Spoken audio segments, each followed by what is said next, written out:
Então, por que isso? Se imaginava que esse concreto era 100% sólido e que não deixava passar nada de umidade, mas a gente viu aqui, ó, na apresentação, que o concreto é um falso sólido.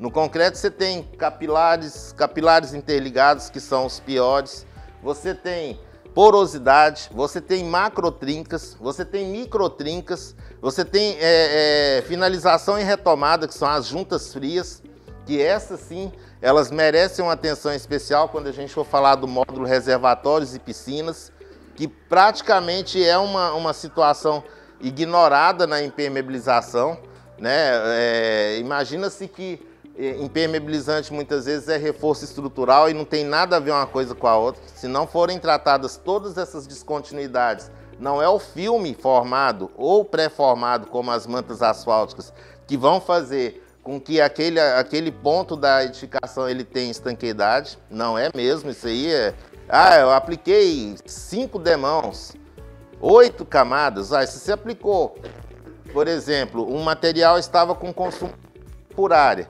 então 3 kg por metro quadrado, que você obtém isso com 4 camadas, né? 3 kg por metro quadrado, em torno de 4 camadas para cimento polimérico você obtém. Se você aplicou 8 camadas, não é no número de camadas a solução. Alguma coisa já está acendendo o sinal de alerta a partir da 5ª camada. E não é a questão do material, é a questão do que você está fazendo. Então, tratar bem as interrupções de concretagem, que são as juntas frias, né? E isso pode vir especificado desde o projeto, é sim o tratamento preliminar para todas as outras etapas do sistema de impermeabilização.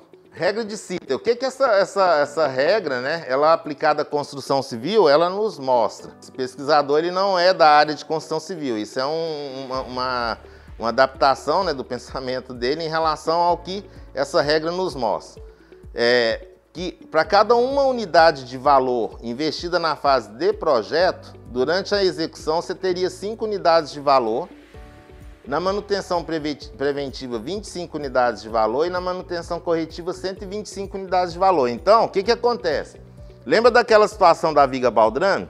Aquela viga baldrame, quando você erra na aplicação do material de proteção por barreira física, e barreira física, diga-se de passagem, não são 3 demãos, ela pode ser atingida com 3 demãos, mas normalmente são mais, a gente tem que dividir o consumo pelo número de camadas, é massa por área.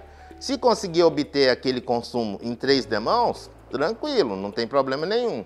Mas se precisar dar uma 4ª demão ou uma 5ª demão, ela tem que ser feita, para que você não tenha sobra de material retido na embalagem e onde você tem que proteger, está faltando material.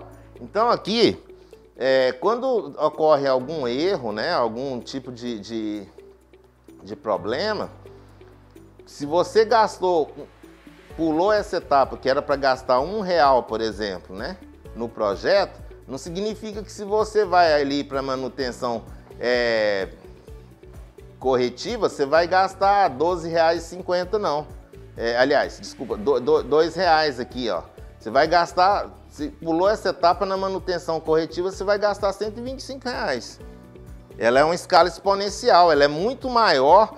Por que essa escala é tão grande assim da diferença entre fazer no planejamento e fazer na manutenção corretiva?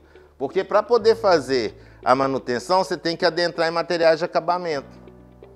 E os materiais de acabamento geralmente eles são muito mais elevados do que o custo da impermeabilização, que não representa mais que 2,5%, 3% do custo da obra. Então, os cuidados eles devem ser tomados no projeto, para que não tenha essas situações. Sobre a ascensão capilar, que foi aquela da foto anterior que eu mostrei, os cuidados preventivos são esses. Uma regularização da viga baldrame, a aplicação de material asfáltico, que pode ser pré-formado, como as mantas asfálticas, ou moldado em loco, como as emulsões asfálticas ou as soluções asfálticas. A emulsão asfáltica é o asfalto, né, que é o cap disperso em água, e a solução asfáltica é o mesmo cap disperso em solvente. Todos os dois vão ter a mesma eficiência desde que aplicados massa por área. Prevenção contra ascensão capilar em alvenarias, essa que eu comentei, ou pré-moldado, aliás, moldado em loco, ou então pré-moldado, que é a manta. Aí fica a pergunta depois, mas essa manta, ela não vai atrapalhar a aderência da alvenaria na viga? Não, a força que atua é compressão. Então não vai ter problema nenhum aqui nessa questão de ter deslocamento, da edificação de se deslocar lateralmente, não existe isso.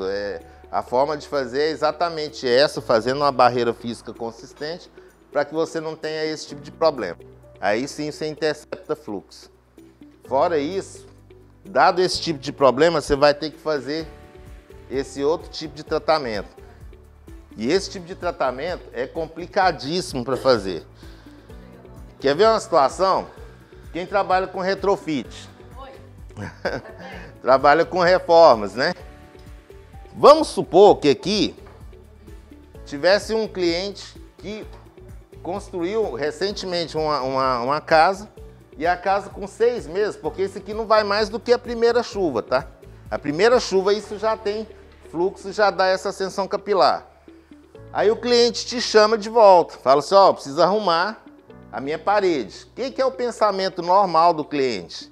Que é raspar e colocar piso, ou passar uma nova tinta. Isso é o primeiro pensamento. Quando você fala para ele, não, você não vai fazer dessa forma, você tem que fazer a forma certa. Aí, nós vamos ter um cenário, porque imagina que antes era uma obra e agora é uma edificação habitada. E nesse cenário, normalmente a gente vai encontrar 4 personagens. O primeiro personagem, para você fazer essa intervenção, é geralmente uma senhora de idade, normalmente a mãe do dono ou da dona da casa, que ela não pode nem ouvir falar em poeira, quanto mais aspirar a poeira. Como é que trabalha com ferramenta de corte e ferramenta de percussão sem gerar poeira? Esse é a primeira personagem.